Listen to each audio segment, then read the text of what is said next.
मैं जब विश्वविद्यालय में विद्यार्थी था तो एक आदमी था गांव में जिसको लोग बन्नू पागल कहते थे। मैं उसमें आकर्षित हो गया था क्योंकि मुझे वो पागल जैसा नहीं मालूम पड़ता था, भिन्न था। पागल जरा भी नहीं था, लोगों से उल्टा था, पागल जरा भी नहीं था। लोगों को भला मैं पागल कह सकता, उस आदमी को पागल कहना मुश्किल था क्योंकि उस जैसी प्रसन्नता, उसे कभी मैंने रोते उदास नहीं देखा। उसकी चाल, उसकी मस्ती सब खबर देती थी कि कहीं भीतर वो आदमी गहरे में जड़ें जमा लिया है। धीरे धीरे वो साधारणता किसी से बोलता नहीं था। बाद में जब मेरी उससे निकटता बढ़ गई और उसने मुझसे बोलना भी शुरू कर दिया और जब वो मेरी प्रतीक्षा भी करने लगा और जब हम दोनों सांझ सुबह घूमने भी जाने लगे, तब मैंने उससे कहा कि लोगों से बोलते क्यों नहीं? तो उसने मुझे कहा, न बोलने में सुविधा है, बोले कि फंसे। बोलने में उपद्रव है।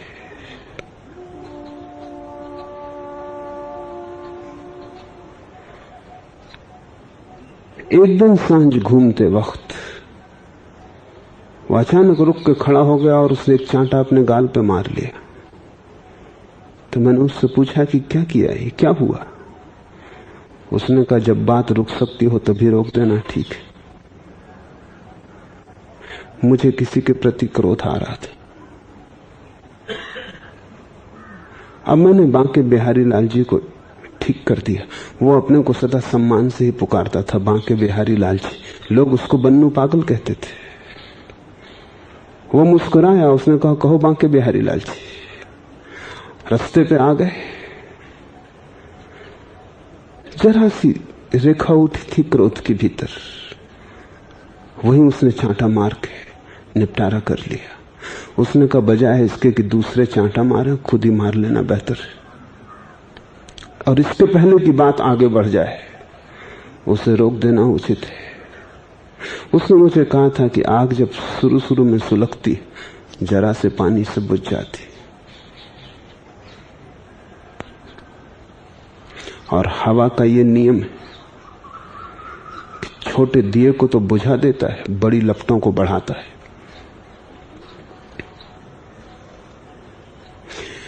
उस पागल ने मुझे ये कहा कि शुरू में मिटा दो तो मिट जाता है, बाद में तो मिटाने से भी लपटें बढ़ती।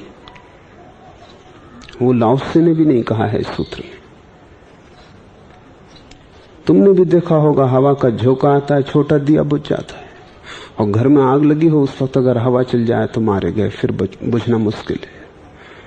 लपटों को हवा भी बढ़ाती, बढ़े हुए को सब तरफ से बढ़ने की सुविधा मिल जाती। छोटे में मिटा दो तो हवा भी मिटाती।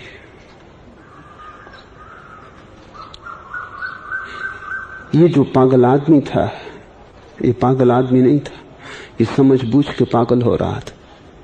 इसने पागलपन का एक आवरण अपने चारों तरफ खड़ा कर लिया था। ये बचाव था। पागल समझ के लोग न उसकी तरफ ध्यान देते थे, न उसकी चिंता लेते थे। समाज में रहते हुए वो समाज से बिल्कुल दूर हो गया था। उसने अपने चारों तरफ एक छोटी सी गुफा बना ली थी पागलपन की। वो पागलपन बचाव था। समाज कितना पागल होना चाहिए जहां की बचाव के लिए भी आदमी को पागल होना पड़ता हो। बहुत से फकीर दुनिया में पागलपन को आरोपित कर लिए ताकि लोग उन्हें भूल जाएं, ताकि लोग उन पर ध्यान न दें, ताकि वो क्या कर रहे हैं लोग उनको अकेला छोड़ दें, ताकि वो अपना जो करना चाहें करते रहें, कोई उनकी चिंता ना ले। जब लोग एक दफा मान लेते हैं कि पागल है तो सब क्षमा कर देते हैं।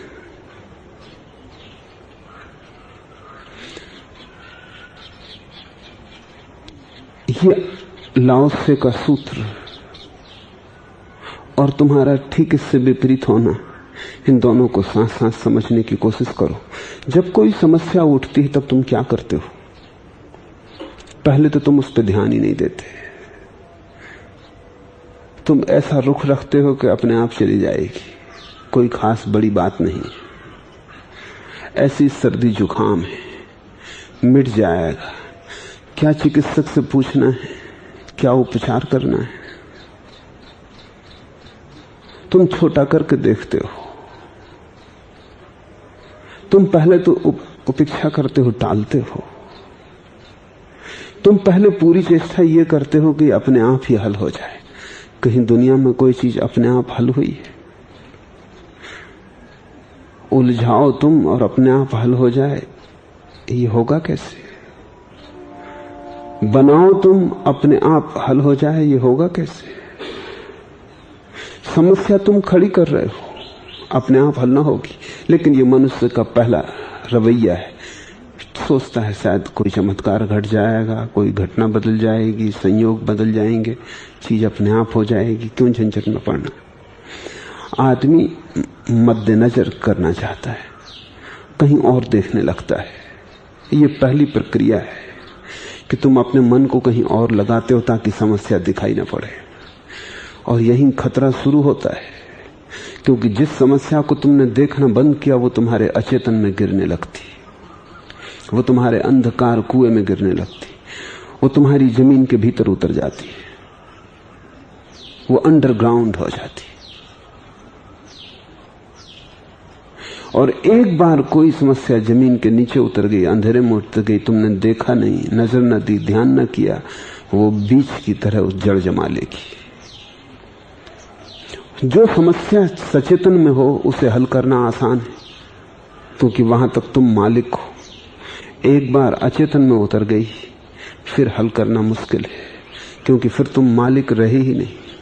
तुम्हारी मालिकियत मन के ऊपर की सतह पर ही है।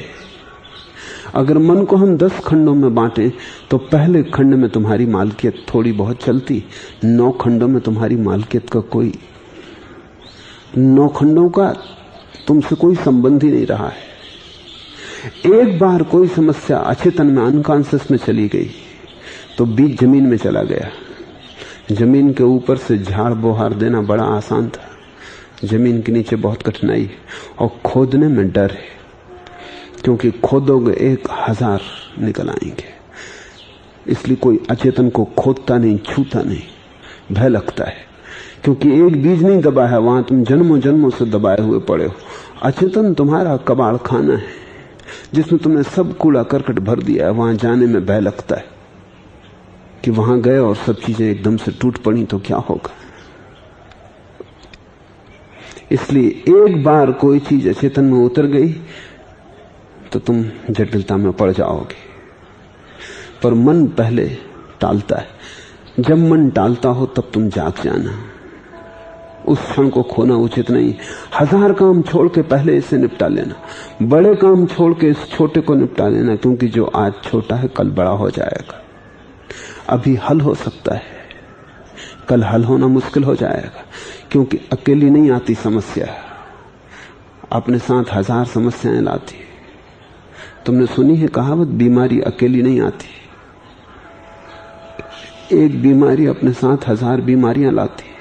सबके संगी साथी हैं, समस्याओं की भी संगी साथी हैं। अगर एक समस्या ने जड़ जमा ली तो उसी तरह की 1000 समस्याएं भी तुम्हारे द्वार पर दस्तक देने लगेंगी। हमको भी जगह दो। और जब तुमने एक को जगह दी है तो तुम्हारे भीतर छिद्र हो गया, उसी छिद्र से 1000 समस्याएं भीतर प्रवेश पा जाएंगी। अगर तुमने क्रोध को जगह दी तो तुम हिंसा से कितनी देर तक दूर रह सकोगे। अगर तुमने क्रोध को जगह दी तो तुम काम से कितनी देर दूर रह सकोगे, क्योंकि वे सब जुड़े हैं, वे सब एक ही घटना के ताने बाने। इसलिए ज्ञानियों ने कहा है, अगर एक समस्या भी कोई व्यक्ति हल कर ले तो उसकी सारी समस्याएं हल हो जाती, क्योंकि एक समस्या को हल करने में तुम पाओगे सभी समस्याएं समाविष्ट हैं। अगर तुम काम वासना से मुक्त हो जाओ तो तुम क्रोध न कर सकोगे, क्योंकि काम वासना ही जब कोई तुम्हारी काम वासना में बाधा डालता है तो क्रोध बन जाती।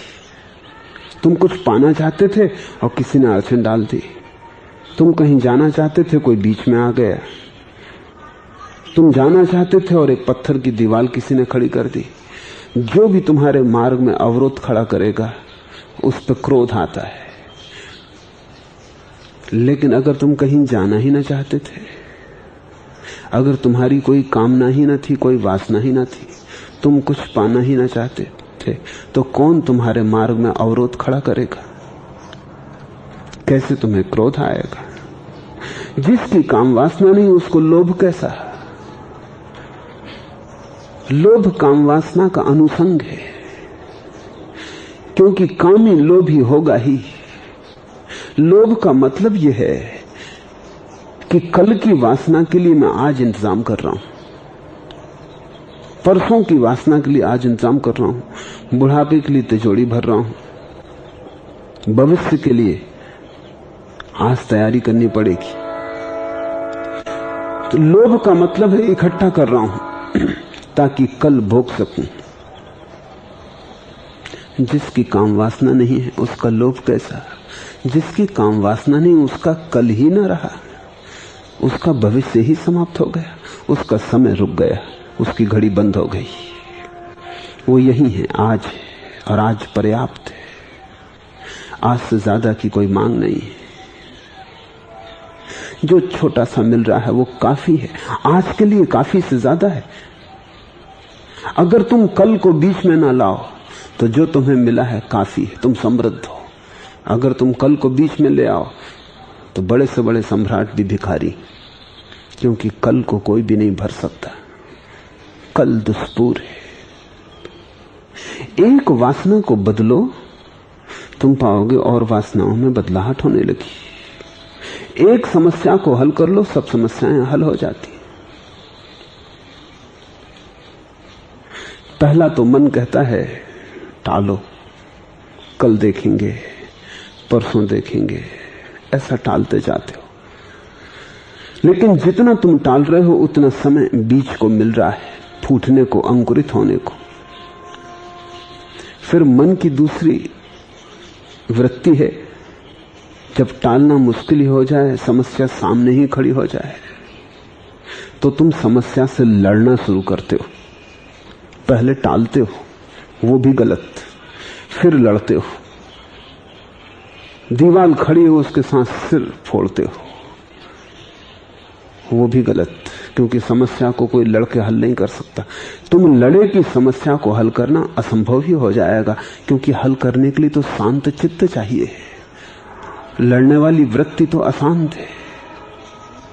तो पहले तो क्रोध को पनपने देते हो, फिर जब क्रोध मुश्किल में डाल देता है, सब तरफ जीवन को उलझा देता है, सब तरफ कांटे बो देता है, कहीं भी चलने की जगह नहीं रह जाती, जहां देखो वहां दुश्मनी दिखाई पड़ने लगती है, सारा संसार विरोध में मालूम पड़ता है, जैसे सब तरफ तुम्हारे तरफ कोई षड्यंत्र चल रहा है, सभी लोग तुम्हारी दुश्मनी में खड़े हैं।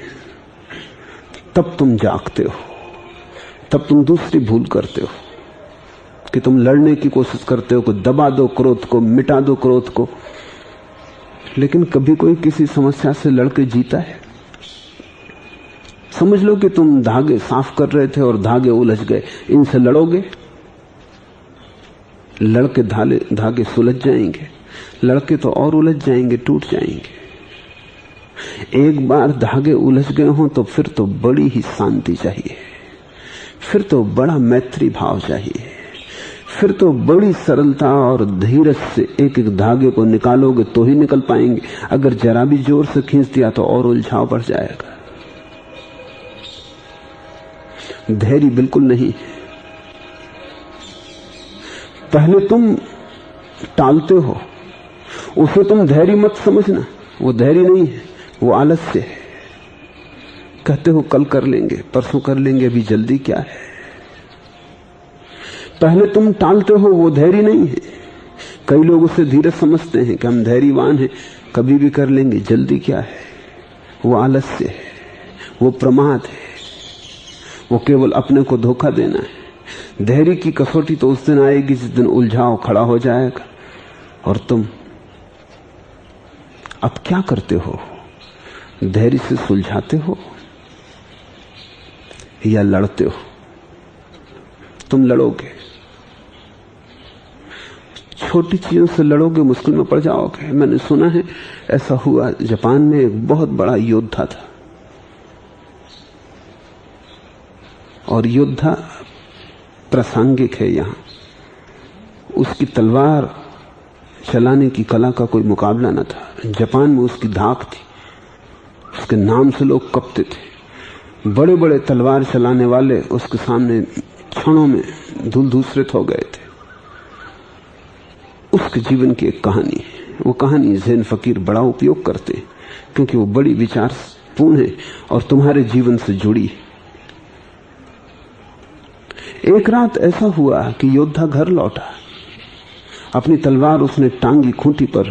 तभी उसने देखा कि एक चूहा उसके बिस्तर पर बैठा है। वो बहुत नाराज हो गया। योद्धा आदमी,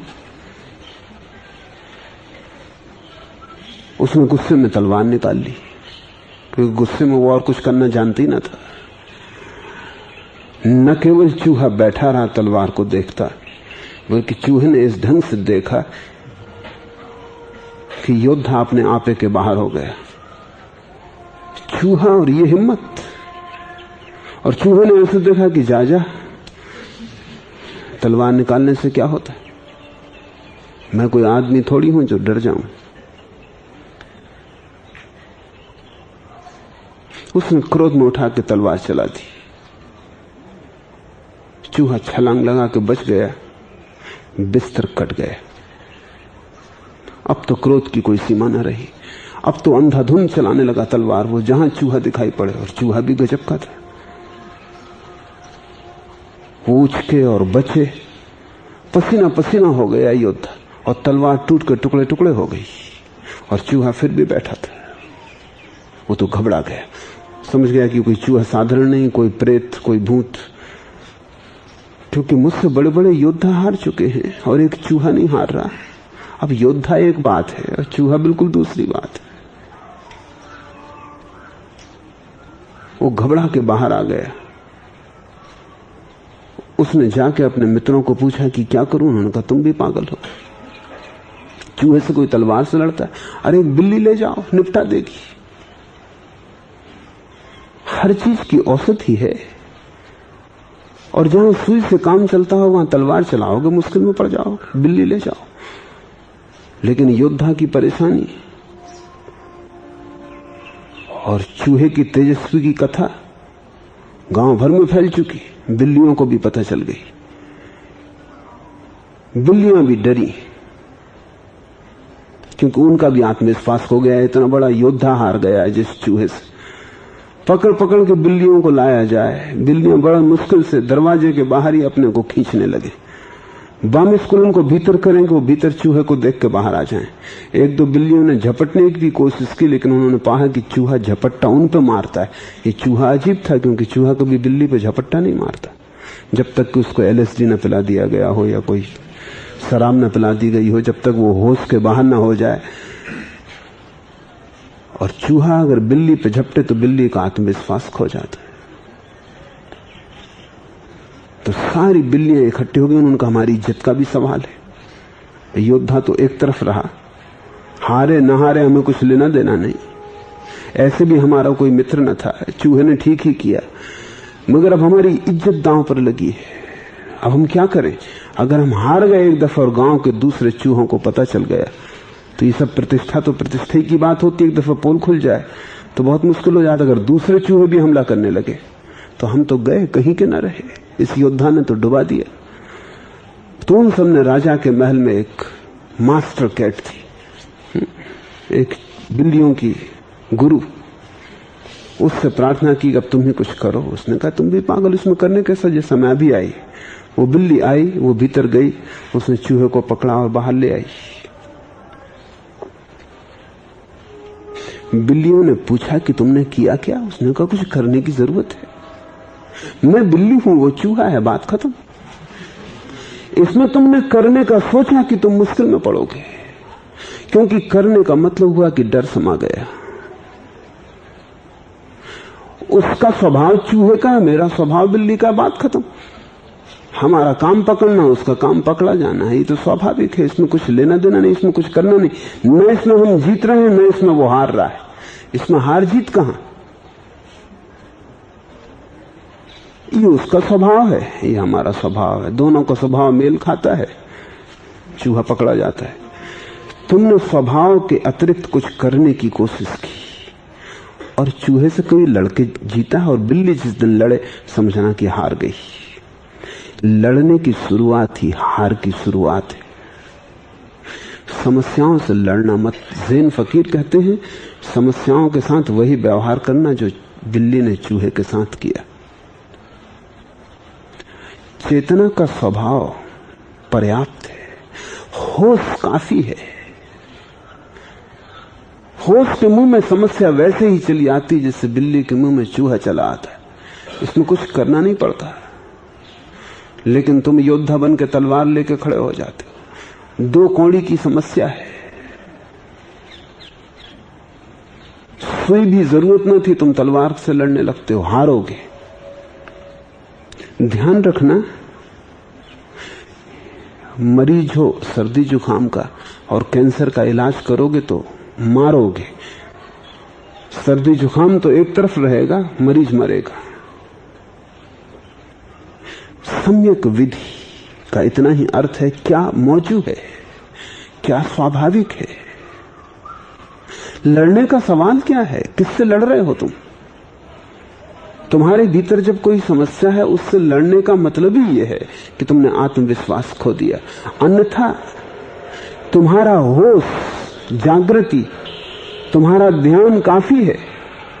तुम्हारे ध्यान की रोशनी पड़ेगी, समस्या विसर्जित हो जाएगी। तो पहली तो भूल करते हो कि टालते हो, फिर दूसरी भूल करते हो कि अधैर्य पूर्वक लड़ते हो। अब तुम्हें हंसी आएगी, तुम कहोगे योद्धा पागल था, लेकिन तुम अपनी तरफ सोचो, कहानी को अपने जीवन में जरा खोजने की कोशिश करो। मेरे पास कोई आता है, वो कहता है कि पान खाना नहीं छूटता, 20 साल से लड़ रहे हैं। अब ये चूहा से कोई बड़ी बात हुई पान खाना? चूहा फिर भी बड़ा है। कोई कहता है सिगरेट नहीं छूटती। तुम बात क्या कर रहे हो? तुम्हारे भीतर आत्मा है या नहीं? तुम किस भांति की बिल्ली हो? चूहे को देख के भाग रहे हो और विचार कर रहे हो कि क्या करें क्या ना करें। सिगरेट पीने जैसी बात, और 20 साल हो गए और तुमसे छूटते नहीं, और तुम कई बार छोड़ चुके हो, फिर हार गए, फिर शुरू कर दी। तुम हो कौन? कुछ भी नहीं हो मालूम होता है।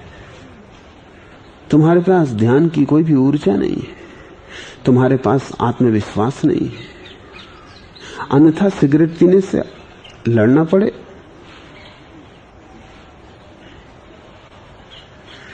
ऐसा हुआ कि आज से कोई 40 साल पहले पूर्वी ध्रुव पर मनुष्य पहली दफा पहुंचा था, और जो यात्री पूर्व ध्रुव पर होकर लौट के आए थे, उन्होंने जब अपनी कहानी कही तो अखबारों में, सारे जगत के अखबारों में बड़ी सुर्खियों से छपी। और उनकी कहानी बड़ी करुणा की भी थी, क्योंकि उनका भोजन चुक गया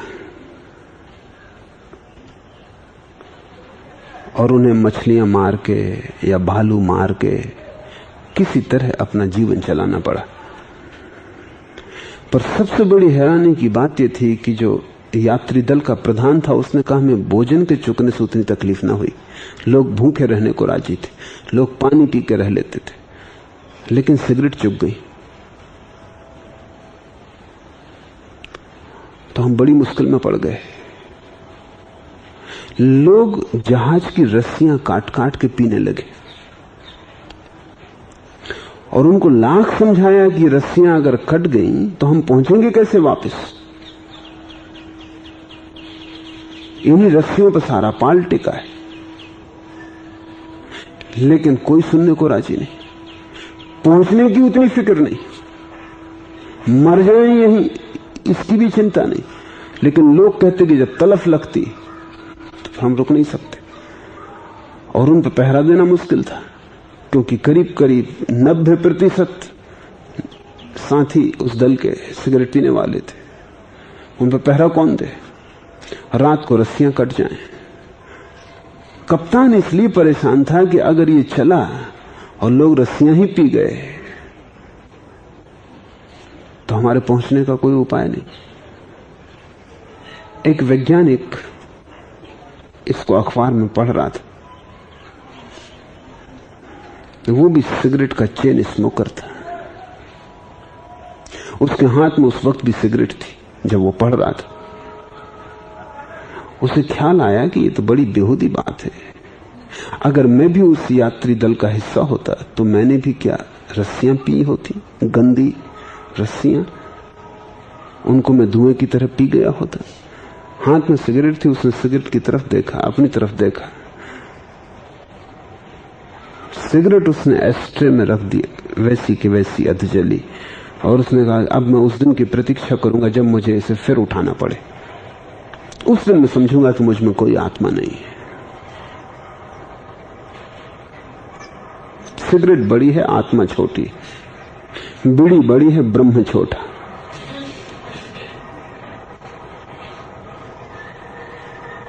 फिर 30 साल गुजर गए और वो सिगरेट को हमेशा अपनी एस्ट्रे पर वैसी आधी की आधी रखे रहा। उस क्षण की प्रतीक्षा में जब उसे फिर सिगरेट उठानी पड़े, वो क्षण नहीं आया। बस इतना ही चाहिए, आत्मभाव चाहिए, जरा सा होश। जिन समस्याओं से तुम लड़ रहे हो वो तुम्हारी छायाएं, उनसे लड़ोगे तो हारोगे, क्योंकि लड़ने में तुमने नासमझी दिखला दी। तुम लड़े इसका मतलब ही यह है कि तुम्हें यह पता ही नहीं कि तुम अपनी छाया से लड़ रहे हो। आदत तुम्हारी है, समस्या तुम्हारी है, तुम इतने नीचे उतर रहे हो कि उससे लड़ने जाओगे। समस्याएं बोध से मिटती हैं, संघर्ष से नहीं, कसम खाने से नहीं, व्रत लेने से नहीं। व्रत तो कमजोर लेते, कसमें कमजोर खाते, क्योंकि कसम का मतलब ही यह है कि तुम अपने को बांध रहे हो ताकि भविष्य में तुम्हें भरोसा नहीं है अपना, तो तुम कह रहे हो कि मैं ब्रह्मचर्य की कसम लेता हूं। तुम्हें भरोसा नहीं भविष्य का, कसम लेते हो समाज के सामने ताकि लोग भी ध्यान रखें। कसम लेते हो दूसरों के सामने ताकि दूसरे के सामने प्रतिबद्ध हो जाने के कारण अहंकार का सवाल अड़ जाए। फिर तुम्हारा अहंकार ही रोकेगा कि इतने लोगों के सामने कसम ली, अब तोड़ें कैसे? तुम अहंकार के माध्यम से अपनी आत्माओं को बदलना चाहते हो, और अहंकार तो सबसे बुरी और बड़ी से बड़ी खतरनाक आदत है। सिगरेट पीते हुए शायद तुम मोक्ष में चले भी जाओ, क्योंकि मैंने कभी नहीं सुना कि कोई सिगरेट पीने पे मोक्ष के द्वार पर कोई बाधा हो, कि धूम्रपान वर्जित है ऐसा लिखा हो। लेकिन अहंकार लेके तुम मोक्ष में कभी भी ना जा सकोगे। जब तुम अहंकार को लड़ाते हो आदत के खिलाफ, तभी तुम भूल कर रहे हो, तब तुम योद्धा की भूल कर रहे हो। अहंकार तो और भी खतरनाक आदत है। तब तो तुम बीमारी का इलाज जो कर रहे हो वो बीमारी से भी ज्यादा खतरनाक है। उससे तो बीमारी बेहतर थी, इतनी बुरी न थी। बीमारी से बच भी जाते, औषधि से न बच सकोगे। आत्मा को जगाओ, अहंकार को खड़ा मत करो। समस्याओं को हल करना हो तो कसमें खा के नहीं, बोध को जगा के। कसमें खाना भी लड़ने की ही तरकीब है। लड़के कभी कोई नहीं जीता, ज्ञान के लोग जीते हैं। और जो ज्ञान से ही हो जाता हो उसके लिए लड़ने की, जद्दोजहद की, व्यर्थ के संघर्ष की क्यों आयोजना करते हो? तो पहली तो भूल होती है टालने की, फिर दूसरी भूल होती है लड़ने की। लड़ने का परिणाम इतना ही हो सकता है कि अगर तुम बहुत जिद्दी हो तो जो आदत तुम्हारे ऊपर थी उसे तुम अचेतन में दबा दो। जो क्रोध बाहर निकलता था उसे तुम भीतर पी जाओ। क्रोध बाहर निकल जाता तो तुम्हारा संयंत्र मुक्त हो जाता, उससे हल्के हो जाते। भीतर ले जाके तो जहर इकट्ठा होता जाएगा। तुम मवाद इकट्ठी कर रहे हो, तुम फोड़े को मिटा नहीं रहे हो, ऊपर से पट्टियां बांध के फूल लगा रहे हो। तुम भीतर विस्फोटक होते जाओगे, तुम एक ज्वालामुखी हो जाओगे जो कभी भी फूट सकता है। और तुम्हारे हर कृत्य में तुमने जो जो दबाया है उसकी छाप पड़ने लगेगी। तुम उठोगे तो क्रोध से, बैठोगे क्रोध से, चलोगे क्रोध से, बोलोगे क्रोध से, अकारण ही तुम क्रोधित होने लगोगे। यही तो पागलपन है। कोई ऐसा काम करना जो अकारण था, जिसकी कोई जरूरत ही न थी, जिसके लिए बाहर कोई भी कारण मौजूद न थे, ऐसा कोई काम करना ही तो पागलपन है। होश और पागलपन में फर्क क्या है? होश और पागलपन में फर्क यह है कि तुम्हें किसी ने पुकारा तो तुम बोले। अगर पुकारने वाला है तब तो होश, और पुकारने वाला है ही नहीं, पुकार तुमने ही सुनी तो पागलपन। तब तुम बिना कारण बाहर के खोजे अपने भीतर के ही कारणों से जीने लगते हो। बाहर किसी ने गाली दी तब तो ठीक कि तुम क्रोधित हो जाओ, लेकिन कोई गाली दिया ही नहीं और तुम क्रोधित हो जाते हो। जैसे तुम प्रतीक्षा कर रहे थे कि कोई गाली दे, तो तुम व्याख्या कर लेते हो कि जरूर गाली दी गई है। गाली ना भी दी गई हो तो तुम समझ लेते हो कि भाव भंगिमा से पता चलती थी कि गाली वो आदमी देना चाहता था, कि वो छिपा रहा था, कि वो धोखा दे रहा था, लेकिन गाली वो देना चाहता था, कि उसके होठों में लिखी थी, कि उसकी आंख कह रही थी कि वो आदमी ही ऐसा, हम उसे जानते हैं, उसके देने की जरूरत ही नहीं, बिना दिए हम पहचानते हैं कि वो गाली देने ही आया था। तुम व्याख्या करने लगोगे। भीतर के क्रोध को निकालने के लिए कोई न कोई उपाय खोजने पड़ेंगे, और जितना तुम दबाओगे उतने तुम रुग्ण होते जाओगे। जितने तुम रुग्ण होगे उतने ही जीवन के इस महा उत्सव में तुम्हारा सम्मिलित होना असंभव हो जाएगा। और तुम्हारे अधिक साधु यही कर रहे हैं, वो दबा रहे हैं और दबा के सोचते हैं परमात्मा से मिल सकेंगे, और जिसने जितने रोग दबा लिए उतना ही परमात्मा से दूर हो जाता है। परमात्मा के निकट तो वही होता है जिसका दमित कुछ भी नहीं है, जो भीतर बिल्कुल खाली है, जिसके अचेतन में कोई रोग नहीं पड़े। वही इस महाविराट उत्सव में सम्मिलित हो पाता, वही नाच सकता है, उसके ही घूंघर बज सकते हैं, उसके ही ओंठों पर बांसुरी आ जाती है अस्तित्व की, उसके ही जीवन में गीत प्रकट होता है। तुम तो डरोगे बांसुरी रखते अपने ओंठों पर, क्योंकि तुम जानते हो भीतर जहर भरा है, वही निकलेगा। तुम गा ना सकोगे, तुम गाली ही दे सकते हो, गीत तुमसे निकलेगा कैसे? गीत की स्थिति नहीं है भीतर निकलने की। तुम प्रेम कैसे करोगे? तुम सिर्फ घृणा ही कर सकते हो।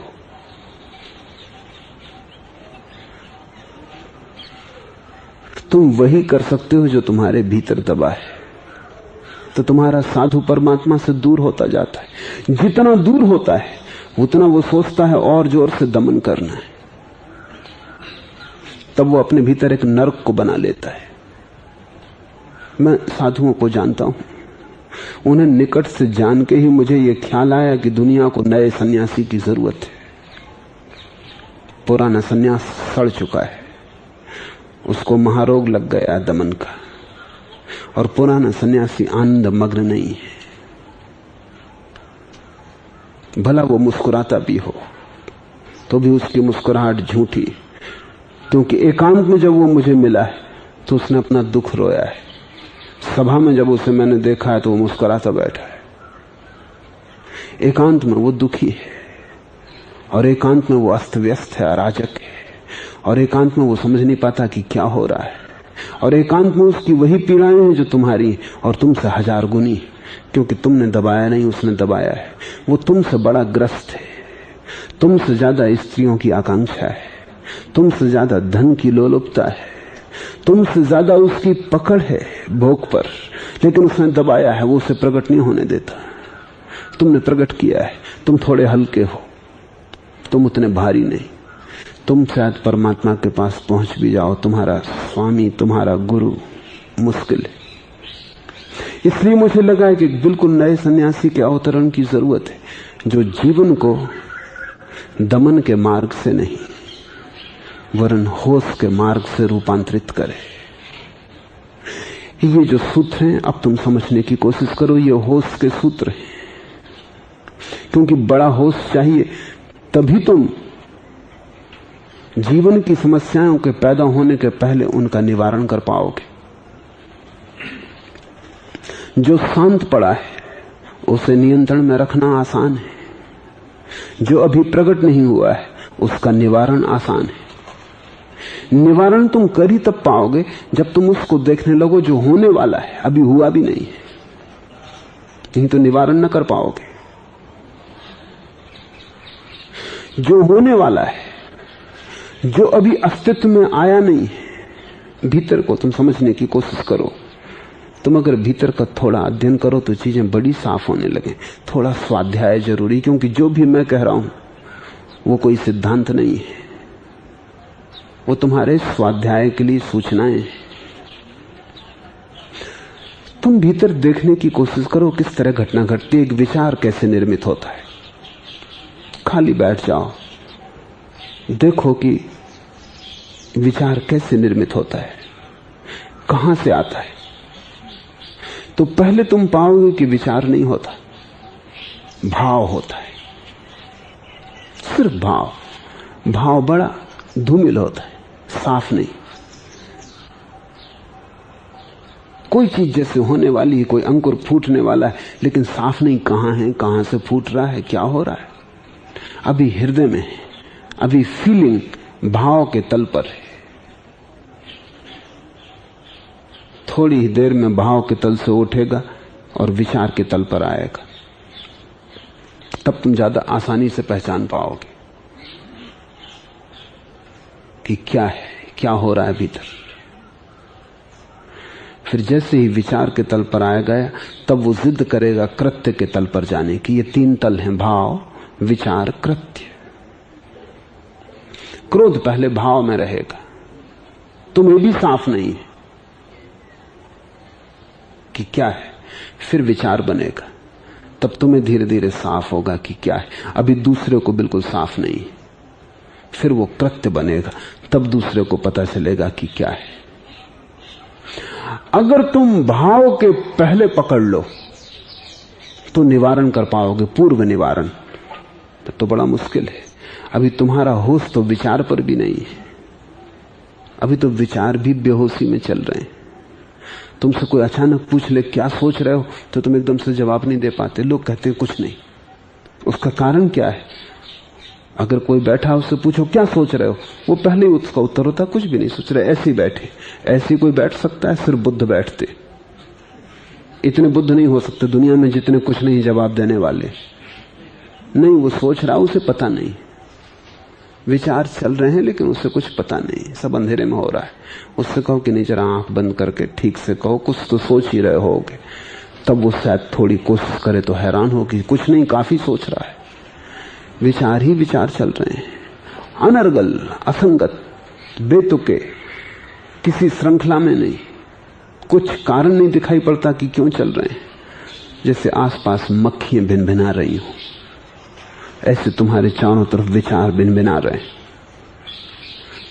उनकी भिनभिनाहट इतनी ज्यादा है कि तुम धीरे धीरे उसके आदी हो गए हो। वैसे जैसे बाजार में बैठा हुआ आदमी बाजार की भिनभिनाहट का आदी हो जाता, उसे पता ही नहीं चलता कि चारों तरफ कुछ हो रहा है। पता तो तब चले जब अचानक पूरा बाजार एक सेकंड के लिए चुप हो जाए, तब उसको एकदम से चौकन्नापन मालूम पड़े कि क्या हो गया। अगर तुम कार चलाते हो तो इंजन की आवाज तुम्हें पता नहीं चलती जब तक कि कुछ अंतर न पड़ जाए।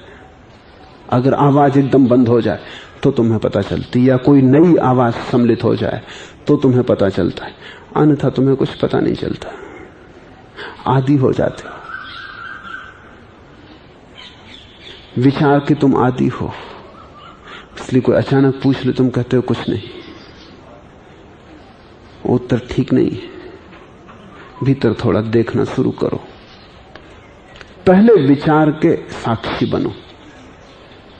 पहचानना शुरू करो कि जो भी चलता है वो जानकारी में चले। बहुत बार चूकोगे, क्योंकि होश को रखना 1 सेकंड से ज्यादा मुश्किल होगा। होश बड़ी कीमती चीज है, इतनी आसानी से नहीं मिलता। आंख खुले होने का नाम होश नहीं है। भीतर क्या चल रहा है वो दिखाई पड़े तब होश, बाहर क्या दिखाई पड़ रहा है वो होश नहीं है। तो आंख बंद करके अपने विचारों को देखना शुरू करो। बड़ा अद्भुत है विचार का खेल भी, और अगर तुम देख पाओ तो बड़ा मनोरंजक है। भीतर तुम एक बड़ा ड्रामा चला रहे हो, और जिसको तुम ही देख सकते हो, कोई दूसरा नहीं देख सकता। बड़ी प्रतिमाएं उठती हैं, बड़ी कहानियां खेली जाती हैं, बड़े नाटक चलते हैं। तुम जरा देखने का अभ्यास बनाओ और लड़ो मत, नहीं तो देख ना पाओगे। तुम ऐसे ही देखो जैसे फिल्म देखते हो, फिल्म गृह में बैठकर। बस देखो, रख लो एक बात में कि कोई भी चीज बिन देखी ना निकल जाए, अनदेखी ना निकल जाए, चूक ना जाए। जैसे कभी कोई बहुत सेंसेशनल फिल्म तुम देखने जाते हो, तब तुम बिल्कुल सीधे बैठते हो, कुर्सी पर टिक के भी नहीं बैठते कि टिक के बैठे कहीं कोई चीज चूक ना जाए। तब तुम बिल्कुल आगे झुके रहते हो, तत्पर कि हर चीज पकड़ में आ जाए, एक शब्द न छूट जाए। या जब तुम कोई ऐसी बात सुनते हो जो बहुत रसपूर्ण है, तो तुम ऐसे तत्पर होकर सुनते हो कि एक शब्द भी चूक गया तो श्रृंखला पकड़ना मुश्किल हो जाएगी, हाथ से धागा निकल जाएगा। ऐसी ही तत्परता से भीतर के विचारों को देखो। और ये बड़ा ही उपादेय है, इससे बड़े लाभ की कोई घटना जगत में नहीं है। कुछ और देख के तुम इतनी कीमती चीज न पा सकोगे जो विचार देख के पा सकोगे, क्योंकि विचार देखने से तुम्हारा होश प्रगाढ़ होगा, तुम्हारा साक्षी भाव सघन होगा, तुम्हारा ध्यान ठहरेगा। तुम एक प्रज्ञा की ज्योति भीतर बन जाओगे जिसमें सब दिखाई पड़ेगा। रोशनी धीरे धीरे बढ़ेगी और एक एक विचार पारदर्शी हो जाएगा। जब विचार पारदर्शी होने लगे और तुम हर विचार को देखने लगो, तब तुम्हें धीरे धीरे विचार के नीचे छिपे हुए भावों की झलक मिलनी शुरू होगी। हर विचार के नीचे भाव छिपा है, जैसे हर वृक्ष के नीचे जड़ें छिपी, वो भूमि के नीचे। जब तुम विचार को ठीक पहचान लोगे तो तुमको भाव मालूम पड़ेगा कि वो पीछे भाव छिपा है। और जब भाव दिखाई पड़ने लगेगा तब तुम बड़े गहरे लोक में प्रविष्ट हुए। अब तुम्हारी प्रज्ञा निश्चित ही अकंप होने लगी, उसका कंपन मिटने लगा, स्थिर होने लगी। जिस दिन तुम विचार को भी देखने के बाद भाव को भी देख लोगे, भाव का अर्थ है सिर्फ फीलिंग की दशा, कोई विचार नहीं बना है, सिर्फ एहसास हो रहा है। अभी क्रोध नहीं आया, सिर्फ एक बेचैनी है जो प्रकट नहीं है, जो तुम्हें कुछ करने के लिए उकसा रही है, लेकिन अभी साफ नहीं है कहां जाना है। अभी काम का विचार नहीं उठा है, लेकिन काम वासना शरीर में बह रही है, शरीर को धक्के दे रही कि विचार को बनाओ। वो विचार के तल पे आना चाहती। ऐसे ही जैसे पानी में बबूला उठता है, तो देखो तुम, बबूला नीचे से उठता है, छिपा था, पानी के नीचे पड़ी मिट्टी में पड़ा था, वहां से उठता है। धीरे धीरे धीरे धीरे जैसे जैसे ऊपर आता है बड़ा होने लगता है, क्योंकि पानी का दबाव कम होने लगता है। दबाव कम होता है, बबूला बड़ा होता है, फिर आ जाता है बिल्कुल सतह पर। जब बिल्कुल सतह पे आने लगता है तब तुम्हें दिखाई पड़ता है, और जब बिल्कुल सतह पे आके बबूला बैठ जाता है तब तुम्हें ठीक से दिखाई पड़ता है। ये जो बिल्कुल सतह पे आ जाना है, ये कृत्य है, एक्ट। मध्य में होना विचार है, वह पानी में जमीन की परत के नीचे छिपा होना भाव है। और जिस दिन तुम भाव को देख लोगे उस दिन एक अनूठी घटना घटती है। तुम अपने संबंध में भविष्य दृष्टा हो जाओगे, क्योंकि भाव के आने के पहले तुम्हारे भीतर बीज आता है। वो बीज सदा बाहर से आता है, क्योंकि पानी के नीचे बबूला छिपा था, उसके पहले हवा आनी चाहिए जमीन में, अन्यथा कहां से बबूला छिपेगा। तो भाव को जागने के बाद तुम फिर देख सकते हो कि कौन सा भाव आने वाला है। वो सबसे सूक्ष्म दशा है मन की, अति सूक्ष्म, जहां तुम भविष्य दृष्टा हो जाते, जहां तुम अपने बाबत भविष्यवाणी कर सकते हो कभी यह होने वाला है कि आज सांझ में क्रोध करूंगा, कि क्रोध का भाव दोपहर होते होते घना होगा, बीज पड़ गया है। और जिस दिन तुम इतने सूक्ष्मदर्शी हो जाते हो कि तुम भविष्य को देख लो कि कल क्या होने वाला है, उसी दिन लाओ से का सूत्र तुम्हारे काम का होगा।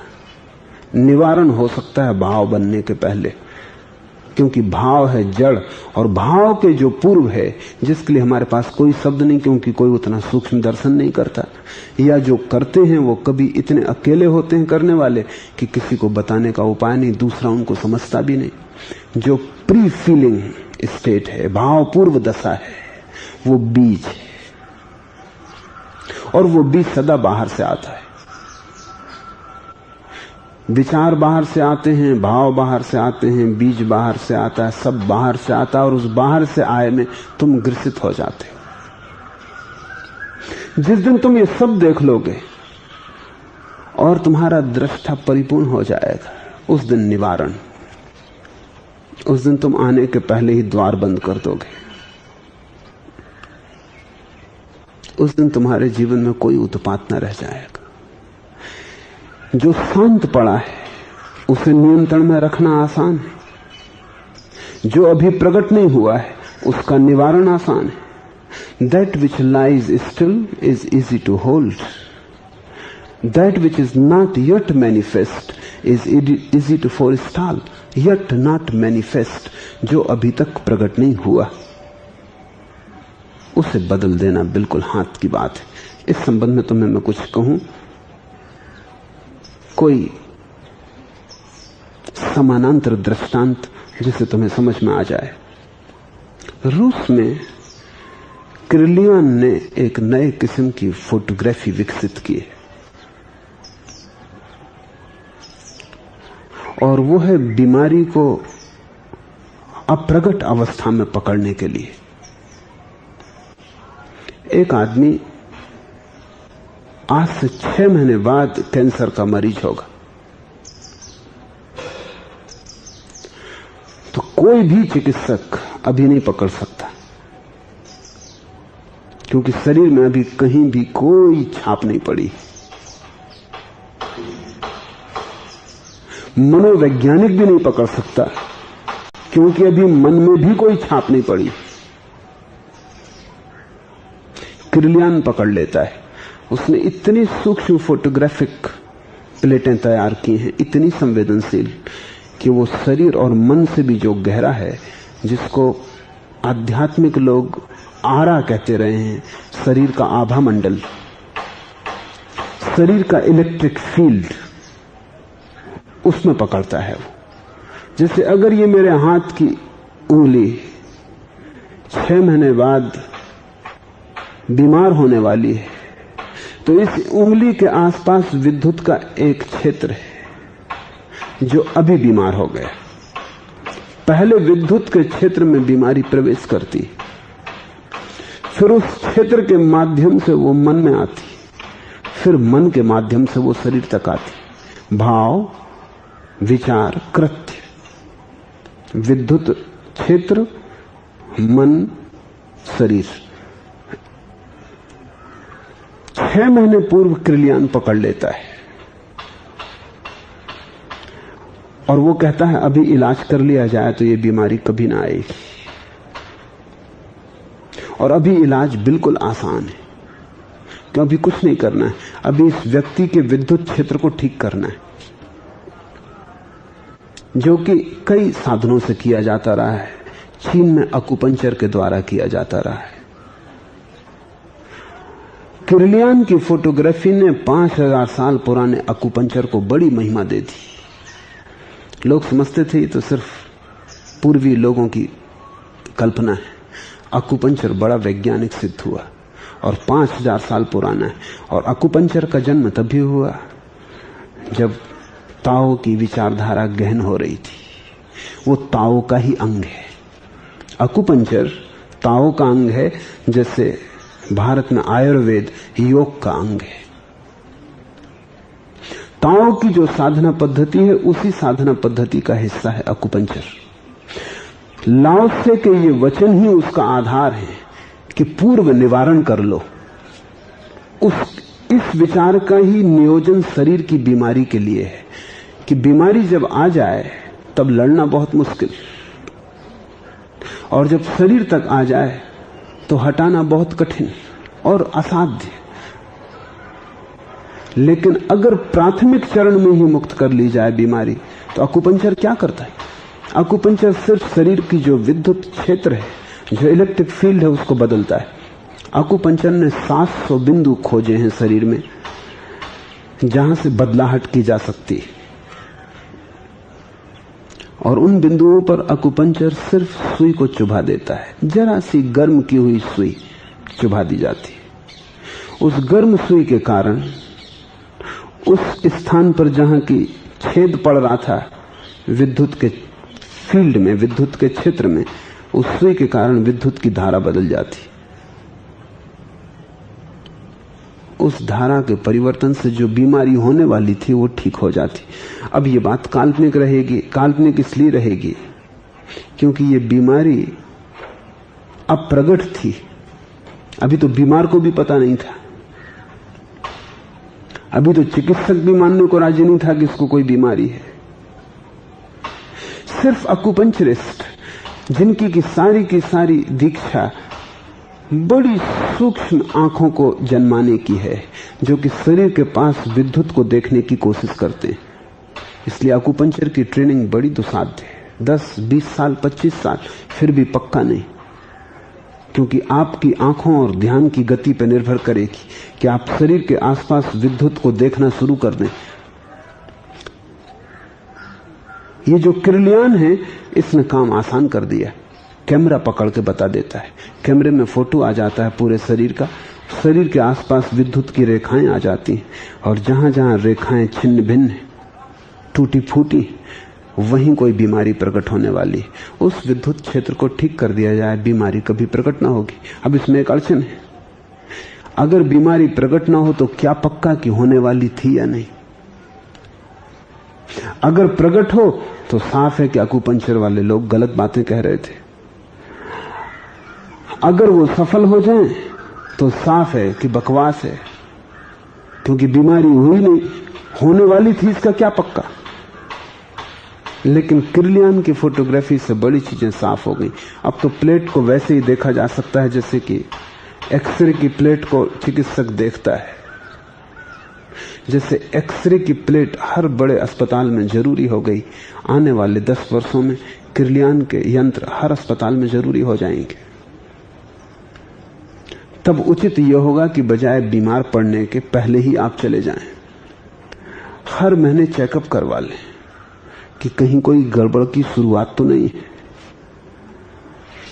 और उसको वहीं ठीक किया जा सकता बड़ी आसानी से, क्योंकि मूल में चीजें बड़ी छोटी होती। गंगोत्री बड़ी छोटी है, गौमुख से गिरती, जरा सा झरना है, बूंद बूंद पानी रिसता है, वहां कोई भी बदलाहट करनी हो आसान है। हरिद्वार में कठिनाई होगी, प्रयाग में हो बहुत मुश्किल, बनारस तो असंभव हो। बनारस में तो असाध्य हो गया रोग आके, अब कुछ नहीं किया जा सकता, अब करने का कोई उपाय न रहा। तुम क्यों बनारस के लिए रुके हो जबकि गंगोत्री में ही चिकित्सा हो सकती है। जैसा शरीर के संबंध में सत्य है, वैसा ही आत्मा के संबंध में भी सत्य है। तुम अपने भीतर अंतस जीवन को उसी समय हल कर लेना जबकि चीजें होने वाली थी, हुई नहीं थी, आने वाली थी, आई नहीं थी। तुम भविष्य का निवारण आज ही कर लेना, पर इस निवारण के लिए तुम्हारा बहुत प्रगाढ़ होशपूर्ण जागरूक होना जरूरी है। जो बर्फ की तरह तुनुक है वो आसानी से पिघलता है, जो अत्यंत लघु है वो आसानी से बिखरता है। किसी चीज के अस्तित्व में आने से पहले उससे निपट लो, परिपक्व होने के पहले ही उपद्रव को रोक दो। जिसका तना भरा पूरा है वह वृक्ष नन्हे से अंकुर से शुरू होता है। 9 मंजिल वाला छज्जा मुट्ठी भर मिट्टी से शुरू होता है। 1000 कोसों वाली यात्रा यात्री के पैर से शुरू होती। बहुत चल लेने के बाद बदलना मुश्किल हो जाता है। चलने के पहले बहुत सोच के चलना, ताकि पहले कदम पर ही चीजें ठीक रखी जा सके। मकान बनाने के पहले ही ठीक से सोच लेना, ताकि नींव ठीक से भरी जा सके। वहां रह गई भूल सदा पीछा करेगी, लौट के सुधारना बहुत कठिन हो जाता है। कुछ चीजें तो लौट के सुधारी ही नहीं जा सकती, और तुम्हारे जीवन की यही विपदा है कि तुम हजार यात्राएं चल लिए हो, पहले कदम पर बेहोशी में चले। अब सुधारने की इच्छा होती, डरते हो तुम खुद ही, कैसे सुधरेगा? सुधर सकता है, कितना ही कठिन हो असंभव नहीं है। अभी भी कुछ बिगड़ा नहीं है, अभी भी ज्यादा देर नहीं हो गई है, समय हाथ में है। और अभी भी अगर जाग जाओ तो कुछ भी खोया नहीं है। जब जाग गए तभी भोर, जब जाग गए तभी सुबह। लेकिन अब एक एक सूत्र को ठीक ठीक से समझ के कदम रखना है। आज से एक बात का ख्याल रखो, टालो मत। जो समस्या आए उसे निपटाने की कोशिश करो, मत कहो कल निपटा लेंगे। अगर पत्नी पे क्रोध आया है तो बैठ के उससे अभी बात कर लो। अभी गंगोत्री में, अभी चीजें बड़ी सरल हैं। अभी क्रोध में दंश नहीं है, जहर नहीं है। अभी क्रोध सिर्फ एक भाव दशा है। उससे कह दो कि मैं क्रोधित अनुभव कर रहा हूं, कारण बता दो, बीच बातचीत कर लो। अभी तुम इतने क्रोधित नहीं हो, बातचीत हो सकती। क्रोध में कहीं बातचीत होती है, फिर तो झगड़ा ही होता है, फिर तो विवाद हो सकता है, चर्चा तो नहीं हो सकती। अभी क्रोध की पहली झलक आई है, पहला धुआं उठा है, अभी बैठ जाओ। 1000 जरूरी काम हो छोड़ दो, इससे ज्यादा जरूरी कुछ भी नहीं है। बैठ के बात कर लो, मत कहो कि सांझ को कर लेंगे, कि कल कर लेंगे, और कौन जानता है आई हवा है चली जाए, बिना किए निकल जाए। बिना किए कुछ भी नहीं निकलता, सब अटका रह जाता है। अगर तुम गंगोत्री में पकड़ने में कुशल हो जाओ, तुम पाओगे चीजें इतनी सरल हो गई, इतनी हल्की हो गई कि समस्या बनती नहीं।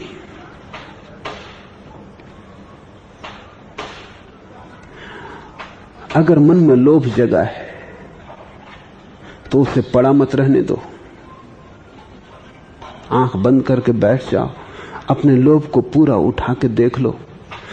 जो धीरे धीरे अपने आप उठेगा उसे तुम खुद ही खींच के निकाल लो बाहर, अप्रगट से प्रगट में ले आओ। जो वृक्ष वर्षों में बड़ा हो, तुम जादू का काम कर सकते हो। तुमने जादूगर देखे, आम की गुठली को छिपा देते हैं टोकरी के नीचे, जंतर मंतर पढ़ते हैं, टोकरी उठाते हैं, पौधा हो गया। फिर टोकरी रख दी, फिर जंतर मंत्र पढ़ा, फिर थोड़ा डमरू बजाया, फिर टोकरी उठाई, झाड़ बड़ा हो रहा है। फिर टोकरी ढांकी, फिर जंतर मंत्र पढ़ा, फिर डमरू बजाया, फिर उठाया, झाड़ में फल लग गए। फिर टोकरी रखी, फिर जादू किया, टोकरी उठाई, फल पक गए, फल तोड़ के वो तुम्हें दे देते। ये तो सब हाथ की सफाई है, लेकिन तुम अपने भीतर ये बिल्कुल कर सकते हो। ये जंतर मंत्र करो। लोभ उठता हो, टालो मत, बैठ जाओ, अंधेरा कर लो कमरा, दरवाजे द्वार बंद कर दो, टोकरी में ढक जाओ। क्योंकि जंतर मंतर कहो कि बड़ा हो, और भीतर कोई दिक्कत नहीं है। कहो कि बड़ा हो, बड़ा हो जाता। कहो कि क्रोध बड़ा हो, लोभ बड़ा हो, तुझे मैं पूरा देख लेना चाहता हूं। कल तू अपने आप बढ़ेगा, अभी बढ़ जा। क्या क्या चाहता है? महल चाहता है, साम्राज्य चाहता है, क्या चाहता है? अभी बोल दे सब, अभी खोल दे सब। कल के लिए क्या रुकना? क्रोध को पूरा उठा लो।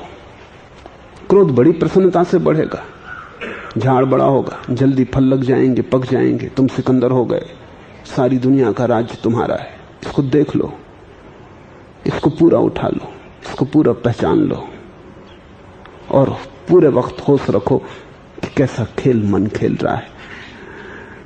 जो असफलता सिकंदर को जीवन के बाद में दिखाई पड़ी, वो तुम्हें घड़ी भर में दिखाई पड़ जाएगी कि पा भी लिया दुनिया का राज्य तो क्या होगा, मिल गई सारी संपदा, क्या होगा, क्या करोगे? खाओगे संपदा को, पियोगे संपदा को, और इसे पाने में पूरा जीवन नष्ट हो जाएगा। सिकंदर को मरते वक्त लगा कि मेरे हाथ खाली हैं। तुम घड़ी भर ध्यान करके लोभ को पूरा बढ़ा लो, फल तक पहुंचा दो, सिकंदर हो जाओ, जीत लो सारी दुनिया। न कोई हत्या करनी पड़ती, न कोई हिंसा करनी पड़ती, न कहीं जाना पड़ता, सिर्फ जादू का एक खेल करना है। जो सिकंदर को आखिरी वक्त जीवन गंवा के लगा कि मेरे हाथ खाली हैं, वो तुम्हें इस छोटे से खेल में ही लग जाएगा कि हाथ खाली है। हाथ खाली है, ये दौड़ व्यर्थ है। और ये दौड़ व्यर्थ हो जाए तो तुमने आने वाले को रोक दिया, तुमने होने वाले को बदल दिया। कुछ भी हो भीतर की समस्या, देर मत करो, बीज मत बनाओ, समय मत दो, बढ़ने का मौका मत दो, अभी बढ़ा लो, देख लो। इसी को आत्मनिरीक्षण कहते हैं। और आत्मनिरीक्षण करने में तुम्हारी दोहरी क्षमता बढ़ेगी। एक तरफ लोभ की व्यर्थता सिद्ध हो जाएगी, निरीक्षण करते करते तुम्हारा होश भी सिद्ध होगा। ये दोहरे फायदे होंगे। हर समस्या को तुम सीढ़ी बना सकते हो अगर देर ना करो, तो हर समस्या तुम्हें जीवन में परिपक्वता लाने का साधन बन सकती है। समस्या है ही इसीलिए कि तुम उसे सुलझाओ, क्योंकि सुलझाने से तुम बढ़ोगे, प्रौढ़ होगे, सुलझाने से तुम मजबूत होगे। समस्या को टालो मत, पलायन मत करो।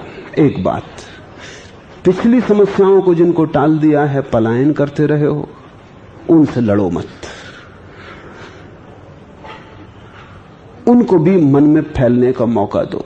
तुम बैठ जाओ नदी के किनारे और बहने दो तुम्हारी समस्याओं की धार को। तुम साक्षी उपेक्षा से भरे उदासीन देखते रहो, न इस तरफ न उस तरफ, न पक्ष में न विपक्ष में। काम वासना की धारा बहती, बहने दो। तुम किनारे पे बैठे हो, कुछ लेना देना नहीं है। न तुम पक्ष में हो न तुम विपक्ष में हो, न तुम संसारी हो और न तुम साधु हो। यही मेरे सन्यास का अर्थ है कि न तुम संसारी हो और न तुम साधु हो, न तुम भोगी हो न तुम त्यागी हो, तुम दोनों पक्ष में नहीं हो। कबीर कहते हैं, पखा पखी के पेखने सब जगत भुलाना। पक्ष विपक्ष के उपद्रव में सारा जगत भूला है। तुम न पक्ष न विपक्ष, तुम बैठ गए, तुम देख रहे हो। तुम कहो कि आओ, जो है बनने दो रूप, घबराओ मत। मन अगर सुंदर स्त्रियों को भोगने लगे, भोगने दो। तुम इतना ही ख्याल रखो कि तुम पार बैठे देख रहे हो। तुम कुछ भी मत करो। कृत्य किया कि भूल हुई कि तुमने तलवार उठा ली, कि तुमने कहा मैं ब्रह्मचर्य का व्रत लिए बैठा हूं, ये क्या हो रहा है। कृत्य किया कि भूल हुई, लड़े कि चूके, लड़े की हार की बुनियाद रखी, तुम तलवार मत उठाना, तुम बस दोनों हाथ बांध के बैठ जाना। इसलिए तो बुद्ध महावीर सब दोनों हाथ बांधे बैठे, नहीं तो भूल से हाथ उठ जाए। तुम दोनों हाथ बांध के बैठ जाना। शरीर को हिलाना डुलाना नहीं, भीतर कृत्य को हिलाना डुलाना नहीं। और जो भी मन चाहता हो वो उसे करने देना, भोगने देना स्वर्ग की अप्सराओं को। कुछ हर्जा नहीं है, भोग लेने दो। कुछ बिगड़ भी नहीं रहा, नाटक है, हो लेने दो। तुम्हारा क्या लेना देना है? शरीर में छिपे वासना के कण है, मन में छिपी वासना की आकांक्षा है। शरीर और मन का खेल है। शरीर की मंच, मन के अभिनेता हैं। तुम तो केवल साक्षी हो, तुम तो केवल दर्शक हो। तुम्हें उठ के मंच पे जाने की जरूरत नहीं, तुम्हें सम्मिलित होने की कोई जरूरत नहीं। तुम तो बैठे रहो, थोड़ी देर में खेल बंद होगा, तुम अपने घर चले जाओ। ये तुम्हारा घर नहीं है, न तुम अभिनेता हो और न तुम मंच हो। शरीर मंच है। शरीर में छिपी हुई बायोलॉजी की भूख है, जो काम बनती है, क्रोध बनती है, लोभ बनती है। फिर मन इस सारी शरीर में छिपी हुई भूख को रूप देता है, विचार देता है, रंग देता है, ढंग देता है, कहानी को लिखता है। स्क्रिप्ट मन की है, मन अभिनेता देता है। तुम नाहक ही बीच में आ जाते हो। तुम बीच में मत आओ, तुम दूरी कायम रखो और देखते रहो, और तब तुम बड़े प्रसन्न होगे। मन में जैसा नाटक चलता है ऐसा नाटक कहीं भी नहीं चलता। मनोरम है, मनोरंजक है और मुफ्त है। कहीं जाना नहीं, किसी टिकट घर के सामने कतार लगा के खड़े होना नहीं। जब आंख बंद की तब खेल चल ही रहा है। और तुम जितने शांत होकर बैठोगे खेल उतना रंगीन हो जाएगा। पहले हो सकता है शुरू में नाटक ब्लैक एंड व्हाइट में हो, पुराने किस्म की फिल्म चले। जल्दी ही मल्टी कलर, अनेक रंग, बहुविध रंग प्रकट होंगे अगर तुम बैठे रहो। पहले सांसारिक खेल चलेगा। अगर तुम बैठे रहे जल्दी ही सांसारिक खेल गिर जाएंगे और जिनको आध्यात्मिक खेल कहते हैं वो चलने शुरू होंगे। कुंडली जग रही, प्रकाश दिखाई पड़ रहा है।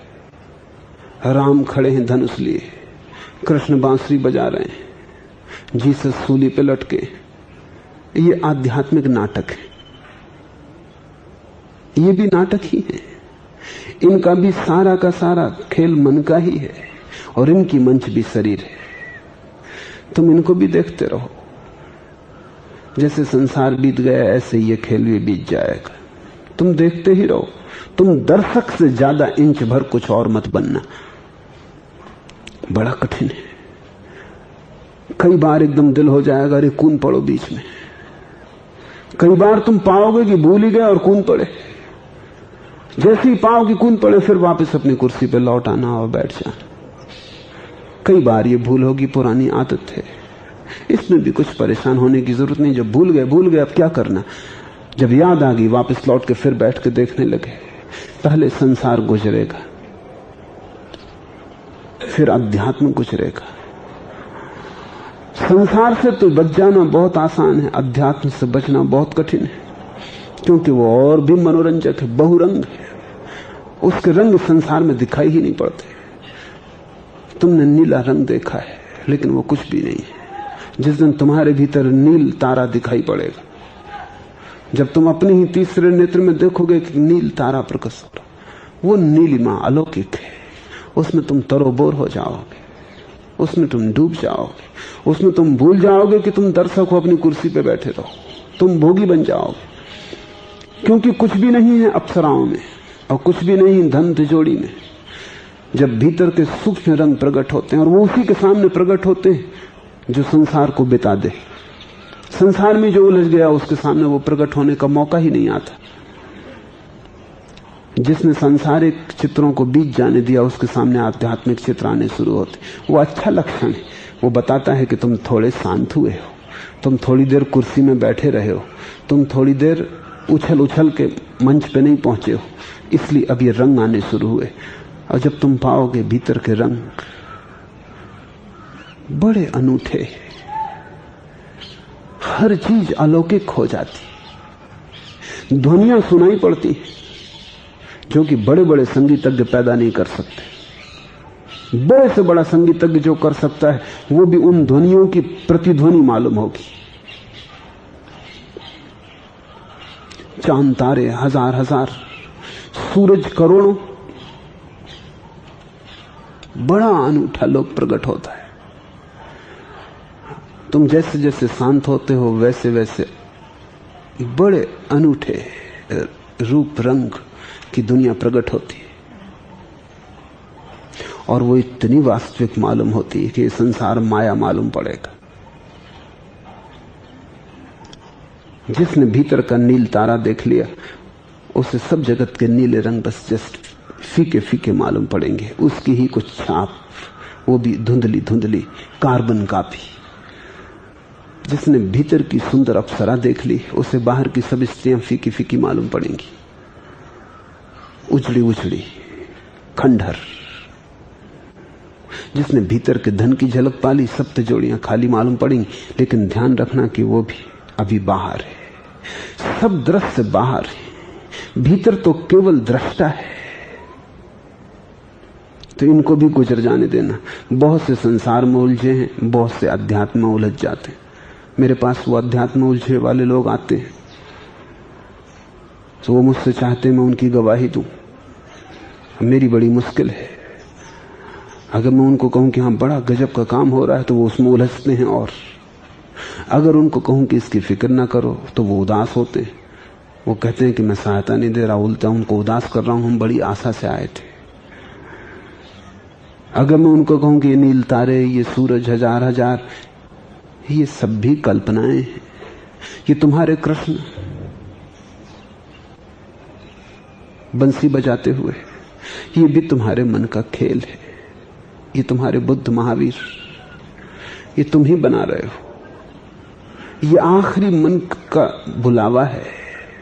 तो उनको पीड़ा होती कि उनके कृष्ण को मैं कह रहा हूं कि मन की कल्पना है, और वो बड़ी मुश्किल से पा सके हैं इसको, और मैं उनसे ये भी छीने ले रहा हूं। तो या तो वो भाग ही खड़े होते हैं, फिर दोबारा लौट के नहीं आते कि ऐसे आदमी के पास क्या जाना। वो तो उन आदमियों की तलाश करते हैं जो कहते हैं गजब हो गया, तुम तो सिद्ध पुरुष हो गए, तुमने तो पा लिया। यही तो असली रहस्य, यही तो अध्यात्म है। नहीं, ना तो ये असली रहस्य और ना असली अध्यात्म है, ये भी मन का ही खेल है। मन जब देखता है कि तुम संसार में नहीं उलझाए जा रहे तो मन नई लालच फेंकता है। मन कहता पुराना लोभ गया, कोई फिक्र नहीं। तुमने मदारी की ट्रिक पकड़ ली, मदारी कहता रुको हम दूसरी दिखाते हैं, इससे भी बढ़िया, ये तो कुछ भी नहीं, ये तो हमने ऐसी दिखा दी थी। मन मदारी है और मन आखिरी तक दिखाएगा, और होश को तुम्हें संभाले जाना है। एक ऐसी घड़ी आती है कि तुम नहीं थकते होश से, और मन दिखाने से थक जाता है। बस उसी घड़ी क्रांति घटित होती। फिर मन का मदारी अपनी टोकरी, अपना सामान और अपने जमूरे को लेकर कहता चल बेटा।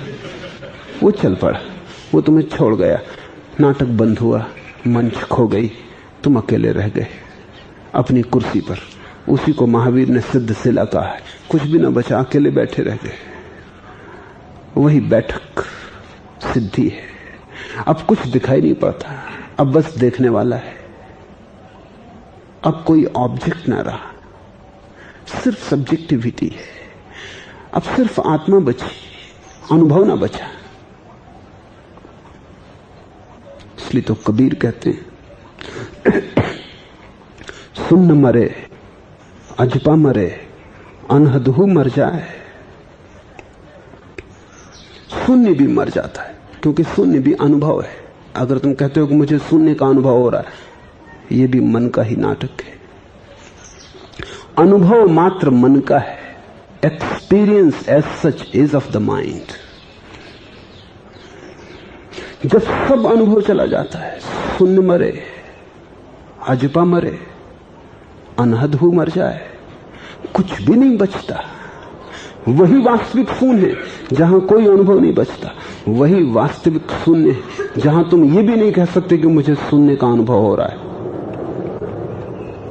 कुछ बचा ही नहीं, अनुभव किसका? सिर्फ अनुभोक्ता रह गया अपनी परम महिमा में, अपनी परम ऊर्जा में प्रतिष्ठित। सब खो गया, नाटक बंद हुआ, तुम अपने घर आ गए। ये घर लौट आना मोक्ष है।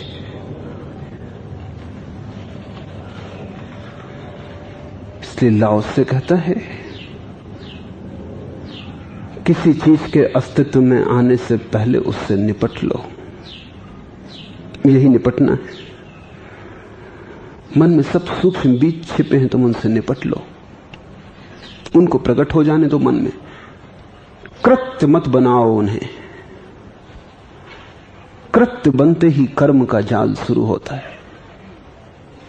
मन में प्रकट होने दो, तुम उन्हें देखो और साक्षी बन जाओ। परिपक्व होने के पहले उपद्रव को रोक दो। जिसका तना भरा पूरा है वह वृक्ष नन्हे से अंकुर से शुरू होता है। मिटाना हो तो नन्हे अंकुर को मिटा दो, बड़े वृक्ष को मिटाना मुश्किल हो जाएगा। फिर जिसे मिटाना ही है उसे बड़ा क्यों करना? फिर जिससे पार ही होना है उसे सींचना क्यों? फिर जिससे दूर ही जाना है उससे लगाव क्यों बनाना? फिर जिससे मुक्त ही होना है उससे किसी तरह का मोह क्यों बसाना? जब इस जगह से हट ही जाना है तो इसे धर्मशाला ही समझो, घर क्या बना लेना। पड़ाव को मंजिल मत बनाओ। इसके पहले कि पड़ाव मंजिल बने हट जाओ। इसके पहले कि कोई चीज तुम्हें पकड़ ले, इसके पहले कि तुम जकड़ जाओ, तभी सावधान हो जाओ। 9 मंजिल वाला छज्जा मुट्ठी भर मिट्टी से शुरू होता है। 1000 कोसों वाली यात्रा यात्री के पैर से शुरू होती है। A journey of 1,000 li begins at one's feet. लाओ त्से के प्रसिद्धतम वचनों में से एक ये है। कथा है, पुरानी चीनी कथा है कि एक आदमी बहुत वर्षों से सोचता था कि पास के पहाड़ पर एक तीर्थ स्थान था, उसकी यात्रा को जाना है।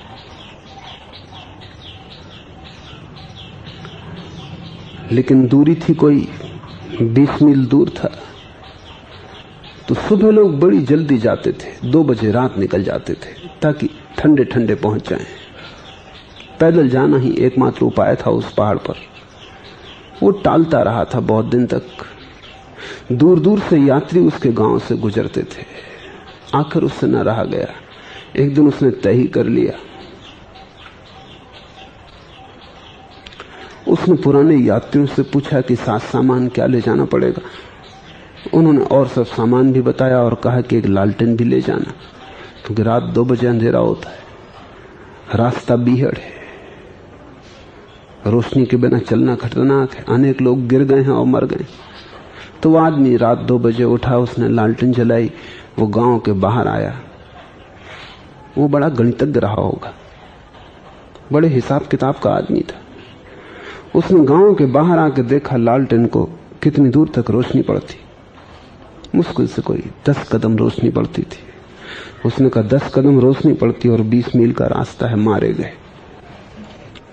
अंधेरा बहुत, रोशनी कम, गणित साफ है। 10 कदम रोशनी पड़ती, 20 मील का रास्ता है, कैसे पार होगा? वहीं बैठ गया कि क्या करना। लौटना भी शोभा नहीं देता, बामुश्किल तो निकले घर से। कई वर्षों से सोचा, चर्चा की, आखिर घर के लोग भी उब गए थे उससे कि जाना हो तो जाओ भी, बातचीत क्या लगा रखी। तो वो बैठ गया। एक फकीर और यात्रा पर आ रहा था, उसके पास और भी छोटी लालटेन थी। उसने उस फकीर को रोका कि रोको, झंझट में पड़ोगे, हम पे बड़ी लालटेन है, 10 कदम तक रोशनी पड़ती, तुम ऐसी लालटेन लिए हो कि मुश्किल से 4 कदम दिखाई पड़ रहा है। कैसे पहुंचोगे? 20 मील की यात्रा है। उस फकीर ने खिलखिला के हंसा। उसने कहा, पागल, अगर एक कदम रोशनी पड़ जाए तो काफी, क्योंकि एक कदम से ज्यादा कोई चलता कहां है।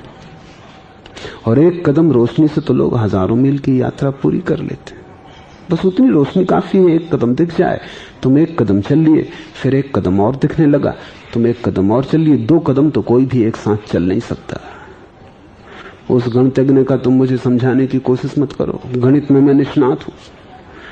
साफ बात है कि 10 मील में 10 कदम का भाग दो। इस तरह तुम मुझे धोखा न दे सकोगे। और मैं कोई श्रद्धालु आदमी नहीं हूं, तर्कनिष्ठ आदमी हूं।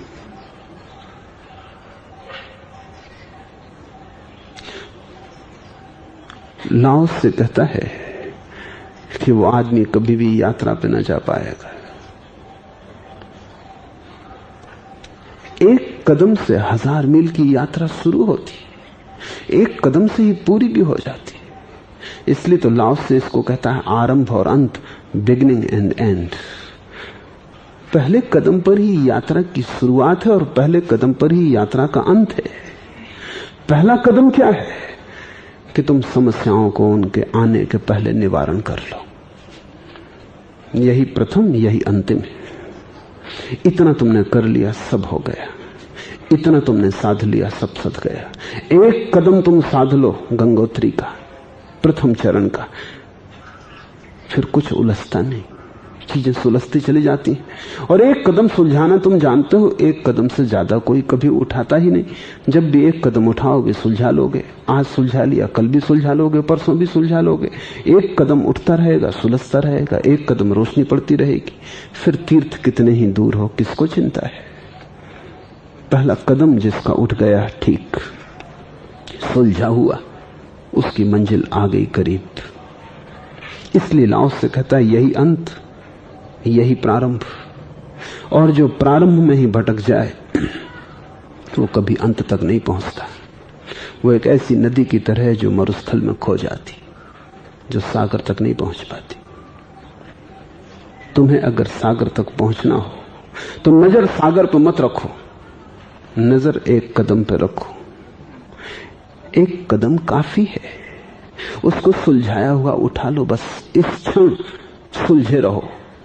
सभी क्षण इसी क्षण से निकलेंगे, सभी कदम इसी कदम से निकलेंगे। एक सुलझ गया, दूसरा उस सुलझाव से ही तो निकलेगा। इसलिए उसकी चिंता मत करो, कल की फिक्र मत करो, भविष्य का विचार मत करो, मंजिल मिलेगी या न मिलेगी इस चिंता में मत पड़ो। तुम एक कदम को सुलझा लो। जिन्होंने एक सुलझा लिया उन्होंने सदा ही मंजिल पा ली, क्योंकि वही प्रारंभ है और वही अंत है। आज इतना ही।